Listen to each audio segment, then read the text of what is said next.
Hello everyone and welcome to this week's Bleach arc review and the final Bleach arc review. Today I'm going to be talking about the conclusion of the 1000-Year Blood War arc.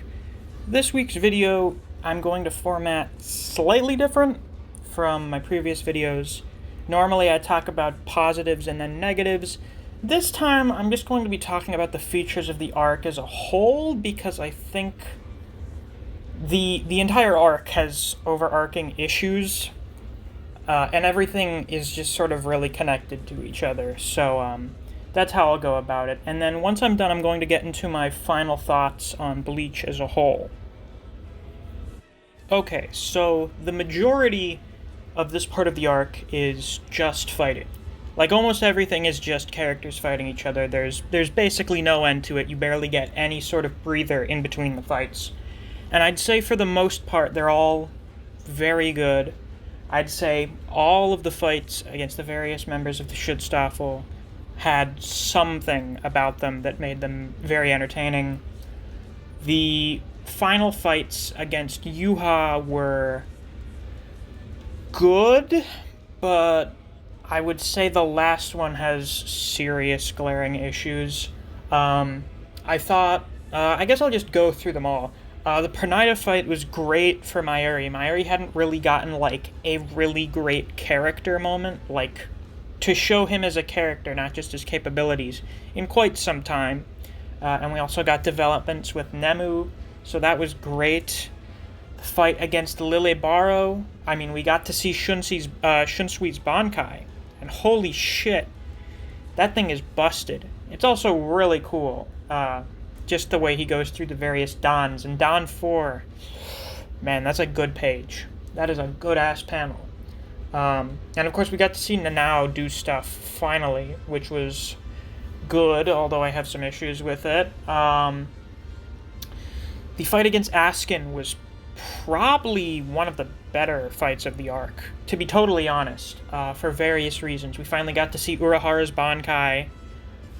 We got to see Yoruichi turn into a hot, like, lightning cat lady, so that's some pretty great material there.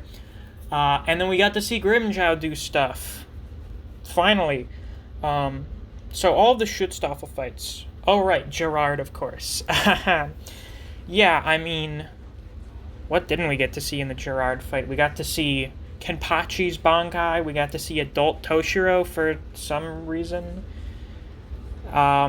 We got to see a new form of Byakuya's Bankai. We got to see the Vizards a little bit again. And then, of course, you had the fights with Yua. The first fight between Ichigo and Yua, and then the fight with Ichigo and Aizen versus Yua.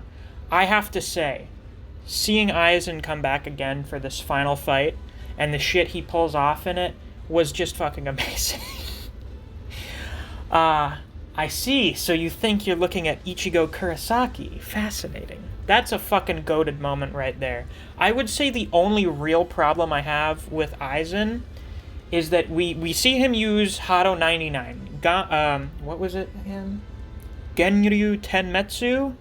The 5 swirling dragons of destruction. That was cool. The issue is the only thing we saw it do was destroy the landscape and not really do anything to Yua, which I think could have been portrayed in a better way. I know in the Brave Souls animations, like, one of the dragon heads, like, shoots energy, like, out of its mouth. It, like, breathes fucking Kido or something. So, it probably would have been better to, like, show that happening, but then it just goes around Yuha, and Yuha's like, Sosuke Aizen, you fool, do you think that mere Kido can still touch me? I am beyond that now. I think they could have done something like that. But overall, the fights were really good. I mentioned a little while ago, a couple minutes ago, that we get to see a lot of Bankais in this arc. And boy, do we. We get to see Mayuri's new Bankai, because, you know, Mayuri's always modifying his Bankai. We get to see Kyoraku's Bankai, get to see fucking Kenpachi's Bankai, we get to see Toshiro's Bankai evolve, we get to see Byakuya's Bankai evolve, we get to see Urahara's Bankai, we get to see Ichigo's new Bankai, and then it fucking breaks immediately, and we never get any explanation for what it does. Yay. Now this is great, but the only issue is it feels like almost every character is like, this is problematic. Time to show off my new Bankai, and that's basically everyone's solution to everything. I think the reasons the Mayuri fight and the Urahara fight are probably a bit better than a lot of the other ones is because there was, like, actual strategy involved instead of just, I'm pulling, I'm going to pull this new thing out of my ass and win the fight. Although, the Bankais never actually really win the fights. But regardless, and I think that sort of leans into another problem that there is later. But another great thing is that we finally get to see Ichigo do something other than Getsuga Tensho. He does the Gran Rei Getsuga, which is still sort of a Getsuga Tensho, but there's a Sero in it now, and it looks different, so that's a plus. Now, I haven't discussed this yet. I have to talk about the Almighty. So, Yuha has the power... Well, first off, when he first awakens the Almighty, apparently him being aware of your ability and experiencing it means that it can't affect him anymore, or something? I've read that, like, twice, and I really genuinely can't figure out what the hell it means. But, for the most part, the ability of the Almighty is the ability to see and alter the future. This extends to Yuha even being able to alter futures in which he has died, which essentially makes it impossible to kill him. Now, the only ways that this ability is countered is through Tsukishima's Book of the End. Oh yeah, we see the Fullbringers again for like a whole chapter. That was pretty cool. In which Tsukishima uses Book of the End to fix Ichigo's Bankai and essentially makes it so that Yuha is not able to break it anymore because it's basically operating in a completely different group of timelines, I guess. Because Yuha describes being able to see all the potential timelines at once. So Tsukishima basically takes Ichigo's Bankai and sets it outside of those timelines. And the other ability is Aizen's Kyoka Sogetsu, which I originally didn't understand. I had originally thought, okay, how is Yuha not able to see that he's being influenced by Kyoka Sogetsu? And then I remember that, Yuha is kind of operating in a way that's hard to understand for us mere humans that only experience the present. So seeing the future is essentially just like a extension of his fifth sense, or even a sixth sense, I guess. So that makes sense in that context, that he would be able to alter his perception of the future. The issue is that even after doing all of these things, and you somehow manage to kill Yuha, he can just change the future in which he has died, which makes him pretty much completely fucking unbeatable. So how do they defeat Yuha? Well, it's very simple. Uryu's dad pulls a plot arrow out of his dead wife, which is a nicer way of me saying he pulls it out of his ass and gives it to Uryu. So then they just deactivate the Almighty, which allows Ichigo to cut Yuha in half, and he dies. This is not good writing. There is this problem with several of the other fights. The most notable being Kyoraku versus Lilibaro, and that Nanao gets a weapon that has not even been hinted to throughout the entire series, with origins that, as far as I recall, have never even once been mentioned in the entire series. That gets pulled out of fucking nowhere, and is pretty much the only reason they're able to defeat Baro. You see the problem there? By this point in the story, you have characters like Yuha and Lilibaro and Gerard, who are so fucking strong that the characters can't beat them.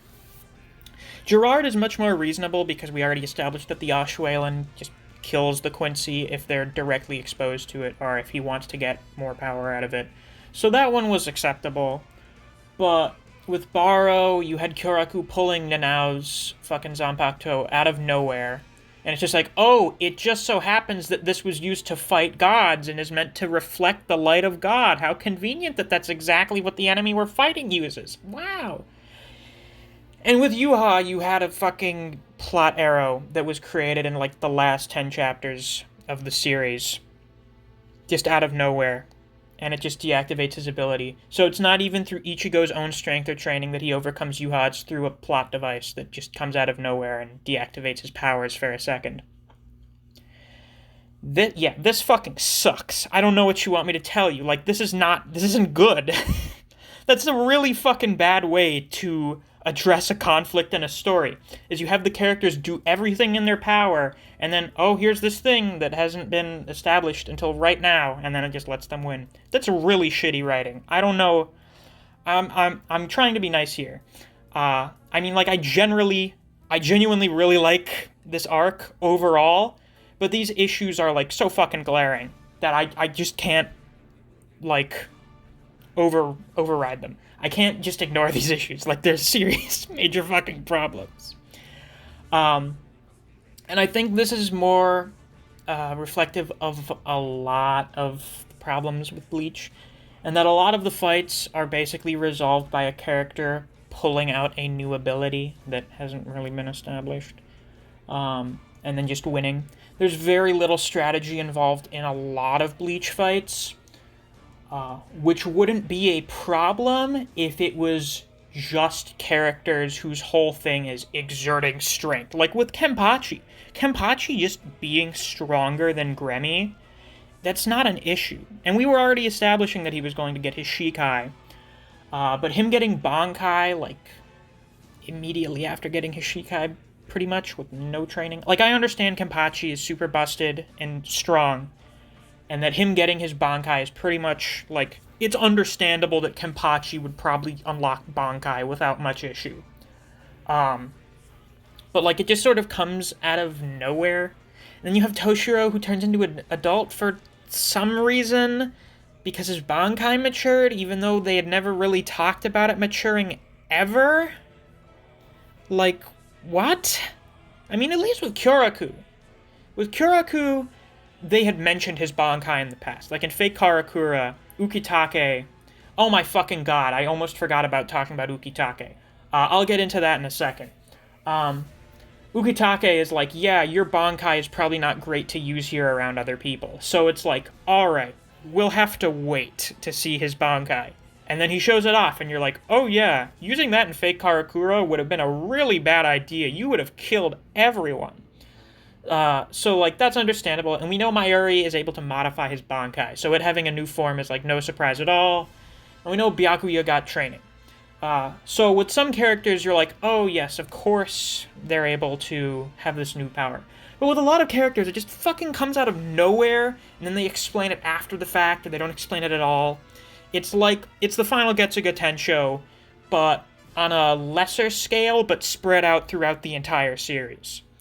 Alright, I should probably talk about the Ukitake and various other characters, and the problem with them. So Ukitake never does fucking anything. Basically never does anything until this arc, which is him revealing the left arm of the Soul King? I don't remember. I think it was the right arm of the Soul King. Whatever. One of the arms of the Soul King.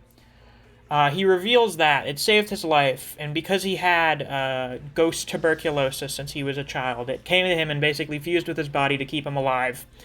But now he's going to sacrifice it because Yua killed the Soul King, I guess, or tricked Ichigo into killing the Soul King. So he needs to use the arm of the Soul King to keep all of reality from crashing into each other. And Ukitake just dies. We never really see him fight anyone. We never see his Bankai. He never does fucking anything throughout most of the series except being sick and then dying. So that's not great. Then you have, I'll say Hisagi. Hisage kind of gets shafted throughout this entire arc. Renji doesn't do very much after getting his new Bankai. Like, him and Rukia go up to the Soul Palace with the rest of the Gotei 13, but then pretty much everyone except for Kenpachi, Toshiro, and Byakuya get stomped by Gerard because Gerard is fucking busted beyond belief. So they don't really do anything. The Vizards are probably the biggest fucking losers in this entire arc, because they basically have no fights on screen. The ones that do get fucked over, especially Kensei and Rose. They get shit on, even though I totally think they should have won that fight. They just had to be written as to not. Shinji doesn't do anything except get shit on by Bambi. And then you have Hirako and a couple of the other ones that go up into the Soul Palace and, like, fire a triple Sero at Gerard, and that's, like, all they do throughout the entire arc.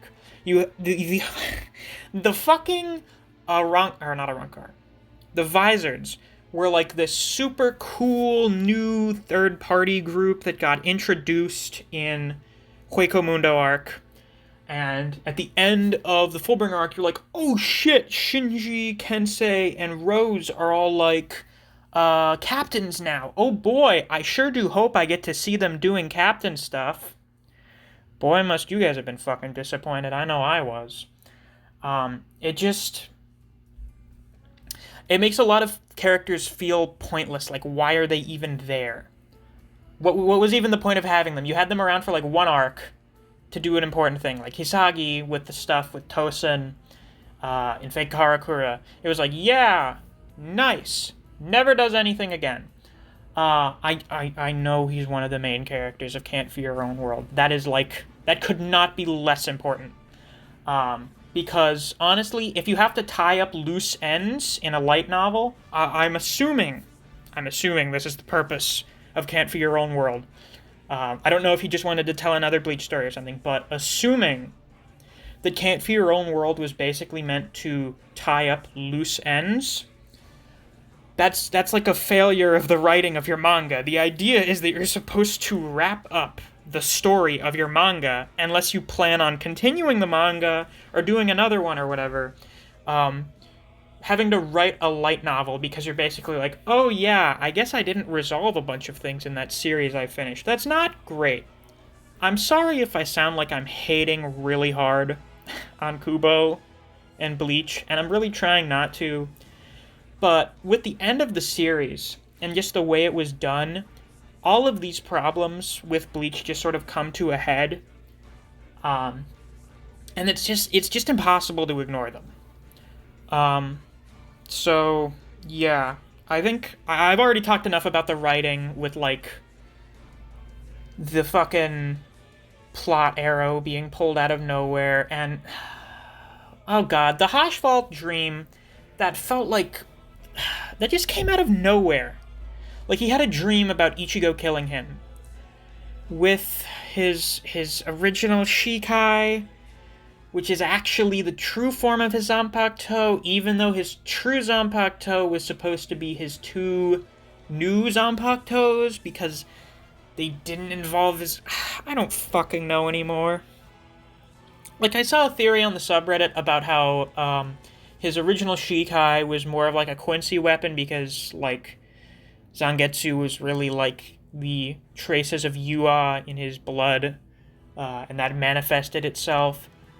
But it's like, it just comes out of nowhere, and there's, like, no explanation for it in the manga. I have seen some people say that, oh, you know, Kubo doesn't hold your hands with these things, you know. No, shut the fuck up, please. God. This is not a video game. This isn't Dark Souls, where it's like, oh, you need to learn on your own to, overcome the difficulties of the system because it's a fair challenge. No, this is a fucking written story. You have to... You have to explain things. And if you don't explain them immediately, you have to leave, like, a significant amount of hints so that someone can reasonably figure it out on their own. Just fucking pulling his original Shikai out of nowhere is just insane to me. That's probably one of the biggest ones. And now the last thing. is that the ending is super rushed. I'm sure you all know this. Kubo himself has said that he ended the series the way he wanted to, which I can see, but apparently he rushed it because he was having a lot of health issues and he just kind of wanted to get it over with, which, like, I get. I think I've talked about this a few times in the past, but being a weekly shonen manga author sucks ass. Like, it's the worst. You get like 5 hours of free time a week, so you basically have no life outside of doing your mangaka thing. And Kubo was apparently having health problems, and he'd been doing this for 15 years, and I'm sure he just wanted to get it over with, which, like, I understand. But also, apparently Jump gave him, like, 3 chapters to finish the series, which is like, what the fuck? You gave someone 3 chapters to finish up 15 years of storytelling? Are you shitting me? I'm sorry if I'm cursing a lot in this video, but it's like, there's some pretty outrageous shit in this part of the arc. So you have Ichigo cut Yua in half, and then you immediately skip to the epilogue, and then you only show what happened immediately after in the last chapter. You fucking don't address, like, almost anything. We never see what happens to Urahara, Grimmjow, and Nell, or Yoruichi, or her brother, who was introduced for, like, why? And why the fuck was Ganju back? Why the hell did they bring him along? Like, he literally did nothing. Chad did nothing. Uryu does, like, some stuff off-screen against Hashval. Basically, like, the entire party that Ichigo brought along with him does fucking nothing except for Yoruichi and Orihime. Man, this is getting a little fucking disorganized here. So you immediately skip into the flashback. We see Rukia is now a captain, which is like, cool. Yeah, I always figured she would become a captain. But then you also have the other lieutenants from the captains who died, or in Kamamuro's case, turned into a dog. And we never really got to see much of anything from those people. So, like, them becoming captains feels, like, really out of place, because they had, like, no establishment of what they can do, and now they're captains. It's like, where the fuck did that come from? Even though, like, they were the lieutenants, so obviously if their captain died, they would become the captains. But the issue is that those characters never really got to do anything. So there was nothing to establish them as being formidable, so that then when they become captains, you're like, oh yeah, totally. And then we get into the stuff, like, the very, very end of the series. We have Ichigo and Orihime got together, and they had a kid, which is cool. You had Rukia and Renji getting together and having a kid, which is cool. We see Chad is now, like, a boxer, which doesn't that go against, like, his entire original philosophy of only using his fists to protect his friends, and now he's just beating the shit out of random people for money on television? Like, what the fuck? Uryu is a doctor now, which is cool, and then the very end of the series is Aizen in jail. They've put, like, new restraints on him, and he gives this speech about why Yua's plan was dumb. His plan to create a world without fear, which was only established in, like, the last chapter? Which is another thing. Yuha's motivations should have been established very early on, or at least earlier on than the last chapter. Because then that would have made him much more understandable while you were going through the arc, and then just having him give his motivation at the end, it's just sort of like, okay now, that's great, I guess, but I've already seen you be defeated, so I like, really don't much... I really don't have much motivation, or investment in your motivations here. It's the same issue I have with Aizen being defeated because he wanted to be defeated, which wasn't established until after he had been defeated, so, like... That's not satisfying for me. You needed to establish that earlier so that I would have been like, oh, wow, yeah. Otherwise, it's just like, oh, that sounds like kind of a cop-out. You get what I'm saying? But Aizen's speech at the end about how basically the thing that allows humans to persevere through life in spite of the fear of death. The fear of death allows them to thrive and reach their full potential, and marching onward in spite of this fear is a thing called courage. I thought that was great. I think Aizen having, like, the last word of the manga was really great, considering how iconic Aizen's speeches were, and just him... Basically, Aizen talking was always a real treat for the eyes. So I think it was really great that he got the final word for the series. Alright, now that I've probably been shit-talking probably many of your favorite manga, I'm very sorry if it came off as me hating Bleach or something. So now it's time for me to get into the general thoughts I have about Bleach as a whole. This will be less scripted than everything I've just gone over so far. I know that may seem a little mind-boggling. But overall, I think Bleach is a good series. And I feel that way in general about these big, super popular shonens, is that they are good, and they do various things great. But there's always something. There's always some kind of fatal flaw, in my mind, to them that prevents them from becoming a good story or a good piece of media to a great piece of media. I would say Bleach is just fucking on the precipice right there from being a good story to a great story. But there are some issues with it. As I mentioned, like, a lot of the writing is kind of poor. I understand Kubo mostly just wanted to draw cool shit, and he does that better than most people. Bleach has to have some of the coolest art that I have seen in anything ever. It's amazing. Reading Bleach is a treat for the eyes, as opposed to real Bleach.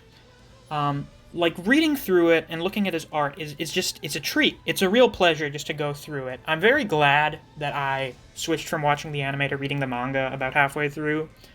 Because although the anime is very good, the art isn't really captured in the same way. I've noticed that a lot with anime. It's really, really, really hard to capture the quality of the art when you have to make a moving animation. It's very difficult, especially when it's from someone as talented as Kubo. I think Ichigo is alright as a main character. The issue with Ichigo is he doesn't really have, like, any motivation beyond protecting his friends. And that sort of makes it hard for him to have a really good development after, like, Soul Society. He gets some good development in Fullbringer, but that's still related to him protecting his friends. And he's only really retconned to have motivation in Thousand Year Blood War by Kubo being like, oh, it was actually Yua that's responsible for your mom dying. And as a result, Ichigo doesn't really aspire for anything. He doesn't really have, like, overarching motivations. There's no goal that he's reaching for other than protecting my friends or saving my friends in this specific arc. And that's sort of, in my mind, doesn't make him as compelling as a lot of other main characters. It's just, he doesn't do anything because he wants to. He does something because he has a need to. I'm sure some of you have seen the Super Eye Patch Wolf video. Forgive me for referencing to it, because I know there are a lot of Bleach fans that don't like that video very much. And I understand why. It does take a big shit on a lot of Bleach. But Ichigo is a reactionary protagonist, and that basically means he only does stuff when the plot calls upon him to.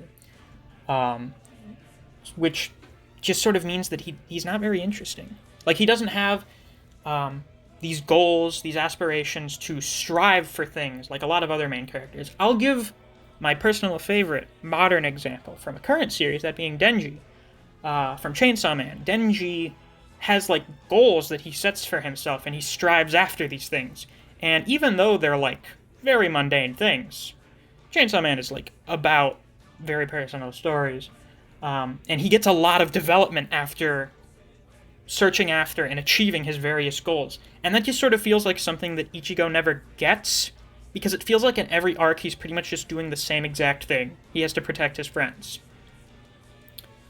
Beyond Ichigo, most of the fights in Bleach are very good. I've already addressed the problems that I have with them, but overall, combined with Kubo's amazing art style, fights are generally very pleasing to read, especially when you have super hype characters like Kenpachi or Byakuya. It's just like, oh shit, I can't wait to see what happens. Man, can you tell this isn't as scripted? Oh man. Let's see. I understand that Bleach was like a big thing. For a lot of people, it was like their series. I know a lot of you guys have probably read Bleach when it was coming out. I assume many of you are much older than me, so I'm a little... Bleach was a little before my time, so I probably don't have the same connection to it as a lot of you do. And I understand that a lot of shonen doesn't need to be like this super deep, complex narrative stuff. It just has to be cool characters who are likable, doing cool shit, and inspiring you to do your best, and stuff like that. And Bleach really does that in strides. It really is a remarkable example of the shonen genre. It's very easy to understand why it became a member of the big three. I doubt we'll ever see anything as popular as Bleach again. Maybe My Hero? Because, like, My Hero is the shit right now. I'm sure you're all very well aware of that. It's like the only anime other than, I think, Naruto that I see merch for when I'm just walking around. So that's usually, like, a pretty good meter of how popular something is. Maybe Jujutsu Kaisen now that it's getting an anime. Because that's, like, the modern Bleach. I would say that that's the current series most similar to Bleach, just based on the stuff that goes on in it. But I think Bleach leaves behind a very good legacy as being a fantastic example of the battle shonen genre. And I'm very glad that I decided to go through it, despite some of my grievances with it, as you have been listening to. I think overall it's very good. It's very good. It's very good, almost great. And I'm very glad that I read it. I think it's essential reading material for any anime manga fan. Just to read something as iconic and important as Bleach, it's a good idea to do. So, as someone who only recently got into Bleach this year, I hope I was able to give some of you old-timers a new perspective, someone that may not have the same rose-tinted glasses as a lot of you, because I understand that for a lot of you, Bleach is a very important series, and it's something that you've been attached to for a very long time. So I hope getting a perspective of someone that only just read through it and didn't experience from week to week over many years, I hope that was refreshing for you, being able to hear that new perspective of someone who only recently got into something that you have cared about for a very long time. So, I'd just like to thank all of you for watching these videos. This is probably this is probably like the least viewed series on my channel, but I understand that I'm pretty sure almost all of you are the same people that watch all of these videos, so I'd like to thank you for sticking around, and I greatly enjoyed making these videos. I tend to put in a little more effort into them than a lot of my other videos. So I hope you all appreciated them. I know I certainly appreciated you guys watching, liking, and commenting on my videos. And I'm not really sure what I'll do now. This is the first time I've finished a series. Bleach is the only series that I've gone over that's already completed. So I guess I'll have to find something else to do. Who knows? But, yeah, I guess this is the end. If you enjoyed this video, please like and subscribe. I do videos on various other manga series, those being Record of Ragnarok, Jujutsu Kaisen, Chainsaw Man, and Kengan Omega. So, if you guys are interested in any of those other series, you should definitely check out my channel. I do videos on most of them every other week, except for Record of Ragnarok, which is monthly, so, I generally do videos for that every month. If you enjoy discussing Bleach with other people, or you just enjoy the content I produce on this channel, I would highly suggest you check out my Discord server. I have a link to it on my channel. Thanks for watching this video and all of the other videos I've done in this series, and I'll see you around.